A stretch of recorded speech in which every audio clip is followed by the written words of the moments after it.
Good morning mga master. Ayan po, kompleto na po yung tropa natin mga aspirant butchers. Okay, so bago po tayo magumpisa, mag-pray muna tayo para maiwasan natin yung mga disgrasya. Ayan po mga master, para ma-bless din natin ng mga may-ari nito at saka yung mga tropa natin mga aspirant butchers. Okay, so kompleto na po yung mga beef natin, saka yung hind quarter at saka fore quarter. Okay, so ayan po mga master. So ready na po yung lahat. Para naman po sa mga single dyan na naghahanap po ng partners ngayong February 14, ayan mga master, okay? Kami na lang po ang mga loyal ngayon, ang mga butchers dito sa FGM Meat Shop. So mga master, salamat po sa inyong lahat.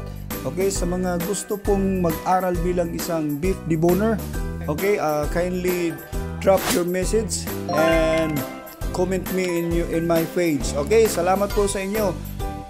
Bukas po ay araw ng mga puso. Sana po ay mag-ingat po kayo mga master. Gamit po kayo ng mga safety deboning knife dyan ha. Okay, ingat mga master.